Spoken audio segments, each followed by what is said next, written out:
Hello, wise people. This is the Wise Finances Podcast. In today's episode, we will be discussing the FIRE community.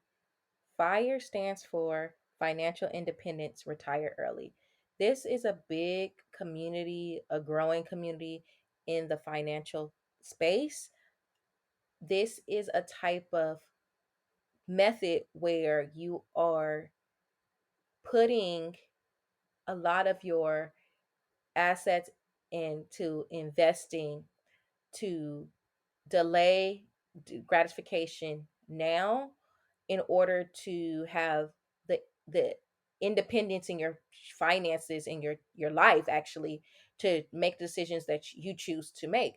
So that financial independence is, having that financial number that works for you, your family, etc., in order for you, not to depend on making a wage, working for your lifespan.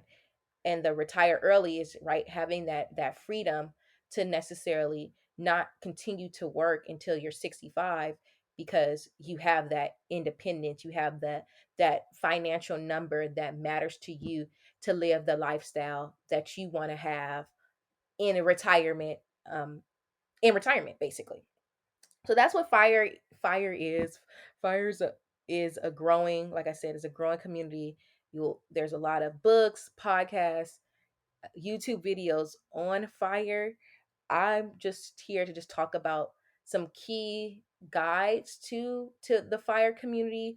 There's like key things that you have to have discipline about when trying to achieve financial independence. So the first being is really being intentional, and that means intentional about what you're doing with your earned money, what you're doing with your money that's going out, and then what are you doing with the money that is in the between.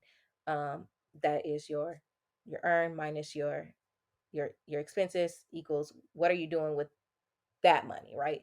The money after you have taken all your expenses out. You need to be extremely intentional, because you have to have a purpose for that money at all costs. And usually what it is to invest, and invest in as many things that's going to allow you to grow in your assets. So this might be passive income, this might be real estate income, this might be investments in the stocks, um, in dividend stocks, growth stocks, growth income stocks.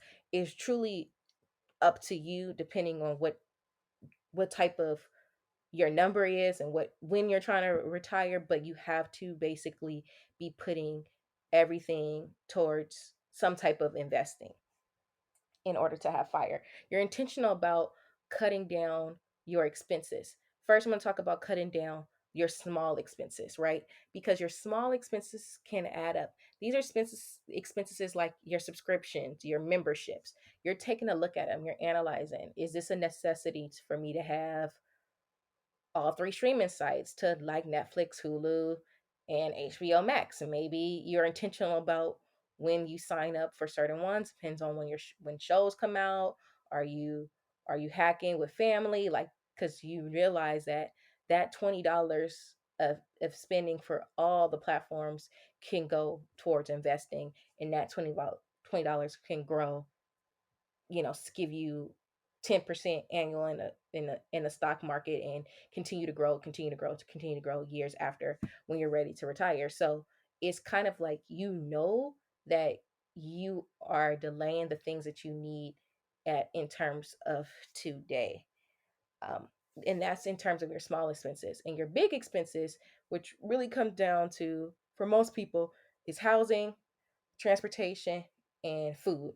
Housing, because depending on the market, depending on the area, you might live in a higher, like I do here in Los Angeles, that you are looking for ways to house hack, which means that you're taking your primary residence and you are either renting a room or a section of it in order to bring income, in order to lower your mortgage payment, your expenses for your mortgage payment.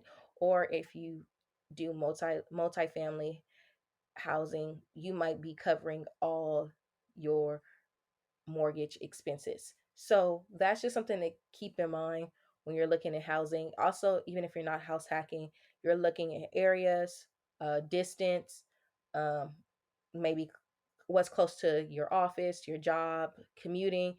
Are you willing to cut down on your commute costs living in a certain area? Are you willing to cut costs on size? Maybe all the kids don't get their own room. That's what, like, the tough decisions that you have to make in order to achieve financial independence. So that's one thing to consider if you're thinking about fire. You always got to think about what ways are you cutting back, whether they're small and large expenses. So being intentional. The next key thing about fire is really breaking down that consumerism behavior. I talk really a lot in depth about our economy and how it works and how it works on people spending in the last episode. So you definitely should check that out if you haven't already. But you have to break away from that cycle of spending and really pay yourself first. And what this means is really paying yourself first is any additional money, any bonuses, any refunds, any stipends, any side hustles, you are taking that money and you are investing it towards something and you're not spending it. This will allow you to have more choices later on to get to that financial independence because you are already taking every lump sum that you get and you are making it make money for you. So whether that be towards real estate or whether that's in the market, it's growing, even if it's highs and low times, you know that you're in the long haul of investing, so you know that eventually that money's gonna make you money that you can eventually live off early before your retirement age. So that's pretty key. Next is, if you are interested, if traveling is a big part of your lifestyle, your well-being, part of your identity, definitely want to continue to do that, but you also want to do it smartly, and this is called travel hacking. They call it credit card credit card churning. It's basically you are using reward points efficiently and cash back to spend that towards traveling and hotels, air flights, depending on what the card is. Because usually, if you sign up for a new credit card, there's usually some type of bonus sign up. So hey, you'll see like, oh, this American Express. If you sign up with our card and you spend $3,000 in the first 3 months, then we'll give you 50,000 points. So usually those points equivalent to somewhere between $750 to $1,000 depending on the card. And you're using this smartly, so you're taking the expenses you already have, and you're just now transferring that to a credit card.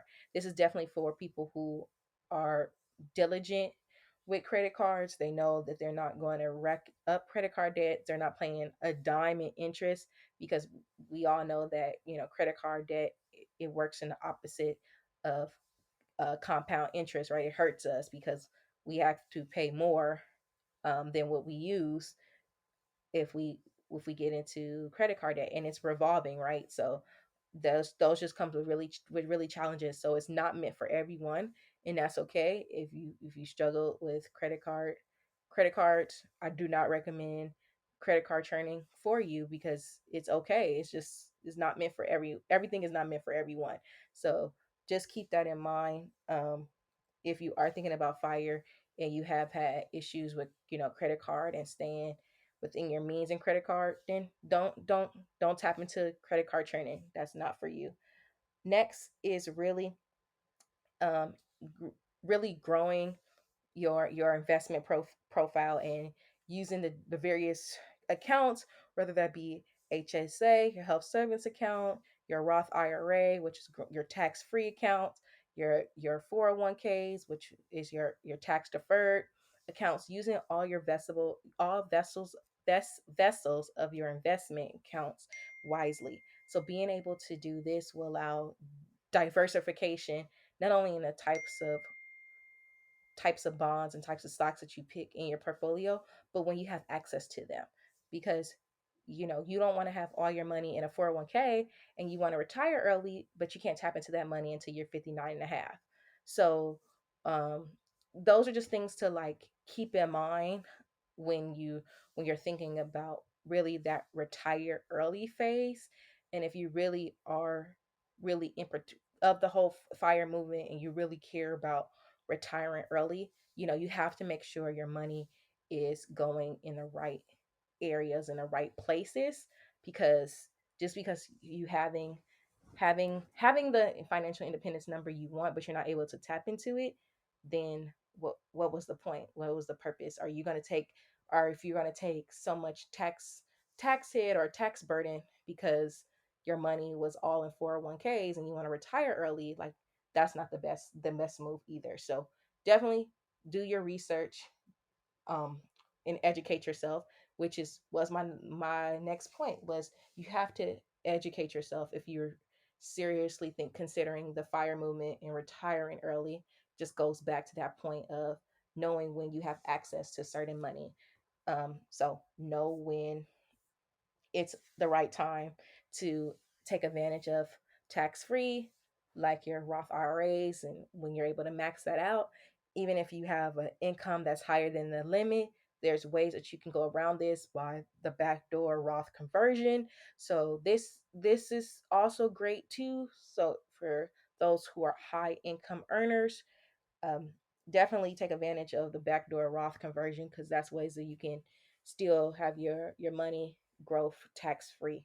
Well, that is a little bit about the fire community. It's a lot of information out there on fire. I just briefly wanted to touch upon it because I think it's very fascinating. My personal opinion is that I don't know how I'm very definitely financial independence. The RE, the retire early part, not so much at this point, but who knows? I think for me, I always want to prepare my future self better because things can change, life can happen. I might think totally different about fire in 10 years from now. So I just think that wherever kind of journey you're on, wealth building journey you're on, whatever steps you're using, the baby steps, using another method, using fire communities recommendations, you have to figure out what makes sense for you, what makes sense for your goals, and also what makes sense for your family if you're making that. So just take the fire information given you today. Think about it, see if what it is. It's always easy to find your financial independence number. So you pretty much you you take whatever your however much money you want to bring in monthly as an income source. You take that number, multiply it by 12, so then you get an annual income. And usually the easy way is just multiply it by 10 times. So whatever that number is times 10, then that's probably pretty much can help determine what your minimum financial independence kind of fire number will be, because that means that okay, you pretty much can live annually or monthly off of this amount to meet your expenses or whatever you want to do, and then go from there. So I think it's good to, whether you are interested in fire or not, it's still good to know what that number means to you, because you want to also be striving for and thinking about in the long term. So what's going to get you to your independence number? Again, this is the Wise Finances podcast. Thanks for joining. Make sure to like, subscribe, rate this podcast, and I look forward to hearing you from the next one. This is the Wise Finances Podcast.